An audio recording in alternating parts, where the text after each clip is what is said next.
Well, my research is about the emergence of social neuroscience and the role of the brain in contemporary society. So I'm interested in the way in which neuroscientists have begun to conceive of the human subject and of social relationships. So they try to explain things like love and friendship by reference to our brains and the way that our brains work, but also things like how we make economic decisions, like why do I prefer Coke to Pepsi, and how does branding work when it gets down to the level of chemicals in our brain.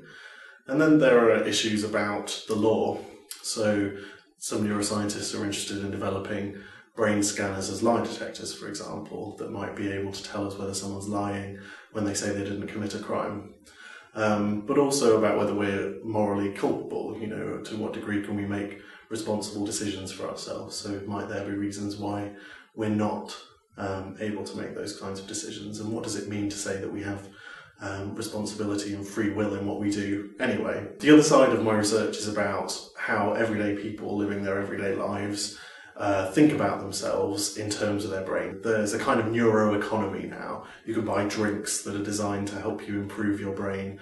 And that brings on a certain idea of responsibility, a kind of neural responsibility. We have to take care of our brains. So there are brain games, brain training games to sort of stave off the decline of brain illnesses. I got interested in this question of neuroscience because for a long time I've been interested more generally in what kinds of subjects we are, what kind of statement it is to say that I'm a human being.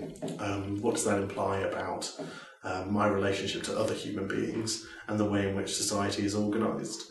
And I've been interested in the sociology of neuroscience as part of the broader story of the sociology of the human subject, in particular because my work is interested by the status of science and technology in contemporary society. So we're increasingly kind of techno-cultures, moderated, mediated, facilitated by different kinds of technologies, whether that's the internet or whatever. But also we make government decisions increasingly based on scientific expertise and evidence. And neurological evidence started to figure in discussions about education and policy and economics and law. And so I became more interested generally in how neuroscience might be reshaping the way that we think about human life and social interaction. My research involves doing interviews with neuroscientists and observations of them in their laboratories. So trying to understand the way in which neuroscientists actually produce information about social life. When they slide somebody into an fMRI scanner and then they get lots of pictures of blood flow and they turn that into information about whether somebody's lying or telling the truth. How does that process happen? So how do we get from some individual person in a brain scanner to the data about their brains to general claims about being able to determine whether someone's lying or not when they get to the courtroom?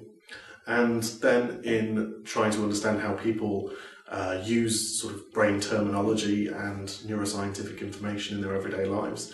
That involves ethnographic methods of interviewing and observing focus groups out with people who are not neuroscientists.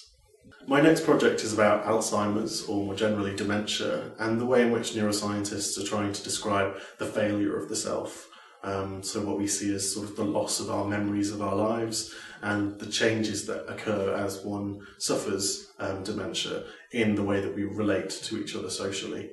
So I'm intrigued by the way in which neuroscientists might account for social behaviour and the self in that context, and what that means for people who are suffering from dementia.